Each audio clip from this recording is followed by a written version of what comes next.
All right, ladies and gentlemen, welcome back to the channel. Today we're talking about the Los Angeles Rams because even though they went 5 and 12 last season, you still have Sean McVay, you still have Stafford, you still have Cup, you still have Aaron Donald. There is a lot of young talent on this Rams roster and already existing veteran talent. I view the Rams last year as a perfect retool season after the Super Bowl victory. In fact, this year kind of reminds me. Sean McVay, when he first came onto the Rams, the season before that, they went 4 and 12. In Sean McVay's first season with the Rams, 11 and 5 and won the NFC West. Now, the NFC West right now is pretty loaded. You have San Francisco and you have Seattle. I'm not saying the Rams are going to come out here and win 12, 13 games this upcoming season, but I really think they're going to win at least 9 games.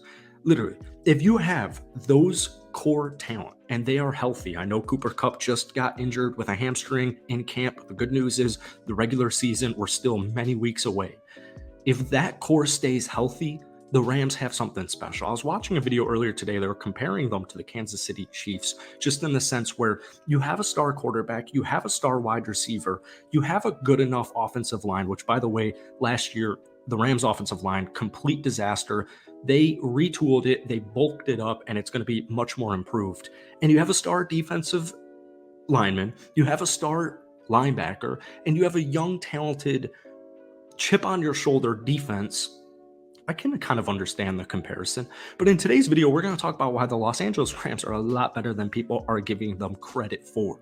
If you guys enjoyed, be sure to hit that like button, hit that sub button. I do post a bunch of Rams content. If you guys want more Rams videos, let me know, but let's try and get this video to 250 likes. For me, this upcoming season, the Rams, it might come down to week 1. I know that sounds a little ridiculous. Week 1, they play Seattle. Week 2 is no easy game for the Los Angeles Rams. And the reason I say that is because you start off the schedule very difficult. Seattle and San Francisco.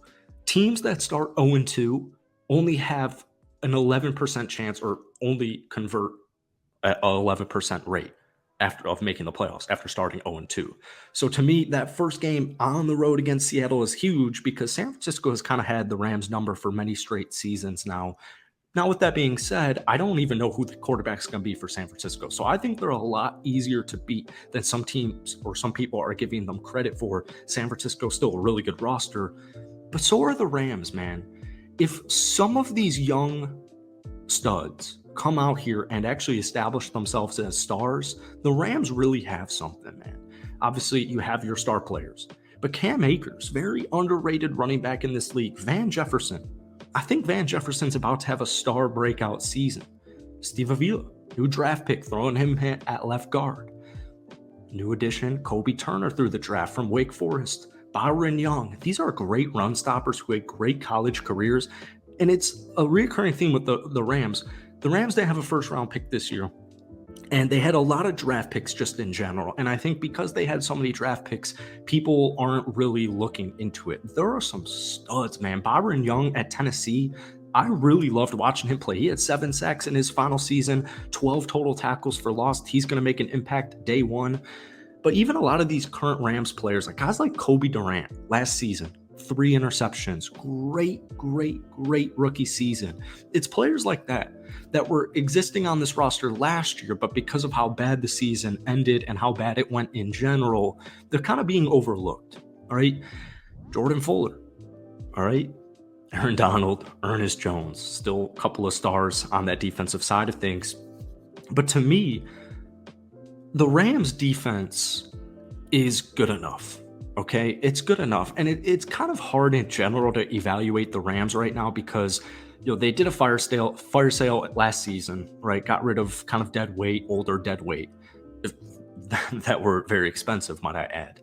Last year, their defense finished 21st, and just with all the injuries and with just the change of roster and all these veterans getting shipped out, it's kind of really difficult actually to evaluate that defense last season. On paper, I don't see many concerns.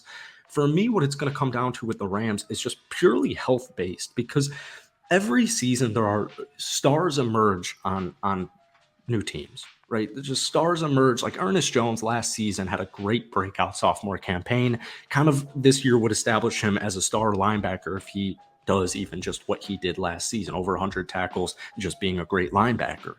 But stars come out of nowhere, it almost feels like. But, there's also predictors, right? Guys like Van Jefferson just feel good about. But then, we'll use the wide receiver room as an example. Guys like Tutu Atwell, right? Coming into his second season, 298 yards receiving last year, 16.6 yards per reception. If you see what I'm getting at here, guys turn into stars, okay? It's hard to predict that, but that's why I'm not worried about this young Rams talent, because there's so many young Rams players that enough of them are going to be either hopefully turn into a star, but they're at least going to be serviceable this upcoming season. And so that's where your superstars come in. At the end of the day, this is still a scoring league. Like, we use the Chiefs as an example from last year. The Chiefs defense all the way, like, they were such a young defense, man. You have Chris Jones, right? You have Curtis Bolton, but they were such a young defense, specifically the secondary, that it was so shaky to start off the season. They were still winning games. They're still the Kansas City Chiefs. You still have Patrick Mahomes and Travis Kelce, so you're winning a bunch of football games. But that defense was holding in there. They weren't great. They were average. And then by the end of the season, going into the playoffs, like the last month of the year, that secondary, you're no longer rookies because you just played your whole rookie season. So they stepped up. They rose to the challenge, which I could see the exact same thing happening to this Rams defense this upcoming year with that young secondary, because they already have established guys on the defensive line and the linebacker unit, and with perfect complementary young pieces. Offensively, if Matthew Stafford is healthy, Cooper Kupp is healthy, with Sean McVay as your coach, you're not going to have problems scoring the football. Matthew Stafford, in his last healthy season, he threw for over 4,800 yards, right? So they bulk up the offensive line. They get more depth. They get more talent. They already have a great right tackle. That offensive line is going to keep Matthew Stafford up much better than it did last season, because last season it was pretty much non-existent. I believe the Rams last year had, I want to say, 11 different offensive line combinations. When you factor that in, and Matthew Stafford missing half the season, Cooper Kupp missing half the season, half of their team, it felt like, missing half of the season, Aaron Donald including, it feels really impressive that they're actually able to win 5 games, all things considered.